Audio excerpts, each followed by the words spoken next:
जों जि थांखिखौ लानानै दादों बे थांखिखौ लानानैनो जोङो हाबगोन।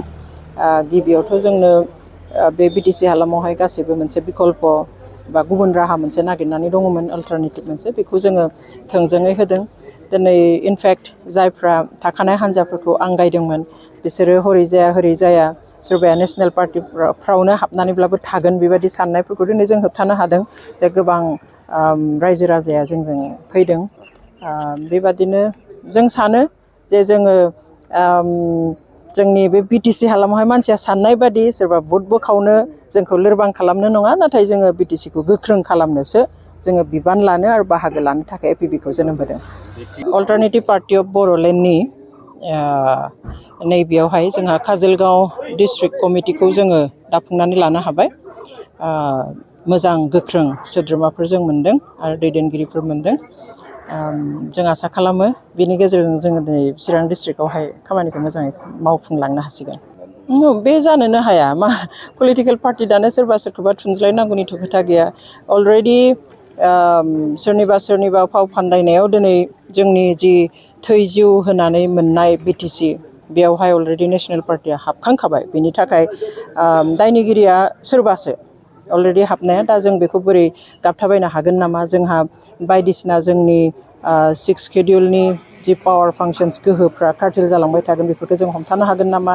जोंनि जौगाबोनाय बा सिखांबोनाय जा लाइमोनफोर, यां जेनेरेसनफोर, बिसोरनि इयुनखौ जोङो मोजाङै दिदोम मोनसे मोजां राजखान्थियारि आबहावानि सिङाव लाखिनो हागोन नामा? दिदोम सान्थि लाबोनो हागोन नामा? बेफोरखौ साननानैसो जोङो बे एपिबिखौ दानाय जादों। रावनिबो थुनज्लायनायाव बे बुंनांगौखाय सोरबाया बुंदों, बाट बे जानोनो हाया। दा जों रावखौबो दाय होनानै एपिबिखौ दायाखै, सोरखौबा सुथुर साननानैबो जोङो एपिबिखौ जोनोम होआखै। नाथाय जों नुहुरदों जे जोंनि यां जेनेरेसन एबा लाइमोनफोरनि इयुना मोजां नङा बिटिसियावहाय। जों बिटिसिखौ ओरैनो मोनाखैमोन, थै जिउ होनानै मोननाय।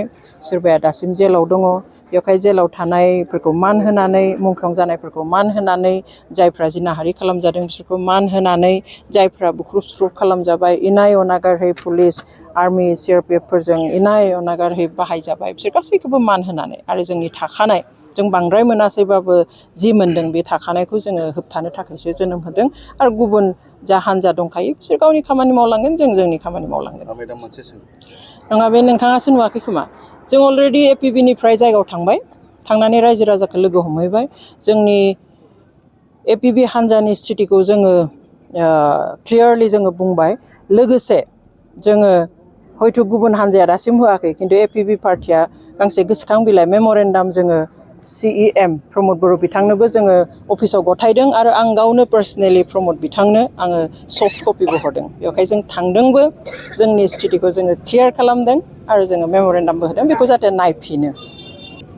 आं बेखौनो खावलायगोन बिथांमोनखौ जे जों जिहेथु गादिनि पावारनि थाखाय नङा, थाखा फैसानि थाखाय नङा, जोङो थाखा फैसा आरो नंखायनि सायाव थागोन आरो जों मोनसे गिदिर बिबानसो लानो फैदों। जोंनि बे राजखान्थिया मोनसे सोमावसारनायसो जागोन, जे खौसेनि थाखाय राजखान्थियारि सोमावसारनाय, मोनथायनि थाखाय राजखान्थियारि सोमावसारनाय आरो जौगाथायनि थाखाय राजखान्थियारि सोमावसारनाय आरो लोगोसे दिदोम सान्थिनि थाखाय राजखान्थियारि सोमावसारनाय। बेवहाय बे गिदिर बिबानखौ लानानै जोंनि दिनै दाफुंजानाय डिस्ट्रिक्ट आफादाव, काजोलगाव डिस्ट्रिक्ट आफादाव थानाय बयबो दैदेनगिरि आरो बाहागो मोननायफ्रा सिरियासलि खामानि मावगोन होननानै आं मिजिं खालामो। मोनसे खोथाखौ मिथिनो लुबैदों मेडाम।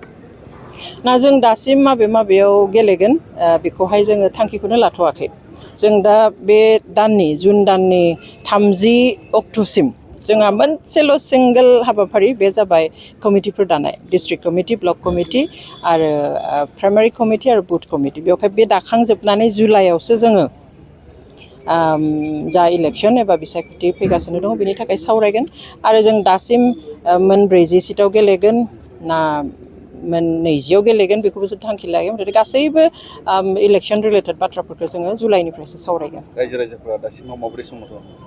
खोब मोजां समर्थन होदों जों जेसेबां सानदों बेनिफ्राय गोबां ओमफ्राय दा सानफ्रोमबो गासैबो डिस्ट्रिक्टनिफ्राय खालि जोंनिथिं मानो जयनिं लाफैयाखै मायाखै बेखौल' बुंहरबाय थादों खिन्थु जोङो दा पाब्लिक जयनिंखौ जों लाथ'वाखै जों गुबुन गुबुन हान्जानिफ्राय दिनै साब्रै फैदों जइन होदों बिबान लादों जइन होदों बिबान लादों बे टेक्टिक्सआवसो जोङो खामानिखौ मावलांबाय थादों जोङो बेफोरखौ फोसावाखैबो जों एसे ल' प्रफाइल मेनटेन खालामनानै दङ खारन जोंहा कमिटिफ्रा जाजोबाखै आरो जोङो बेनिखाय गोदान हिसाबै कमिटिफोरखौ कमप्लिट खालामना लानानैसो जोङो पाब्लिकनि गेजेराव अपेनलि थांगोन आरो अपेन जयनिंखौ मावगोन बेवहाय आं रायजो राजाखौ खावलायो जाय जोंखौ मदद होनो गोसो जेराव जेराव दासिम हांखुर जानानै नेनानै दङ आरो साननैसो नेबाव जों जेरावबो थांगोन आरो जों बयखौबो जयनिं खालामहोगोन जोंनियाव जोङो नाजावगोन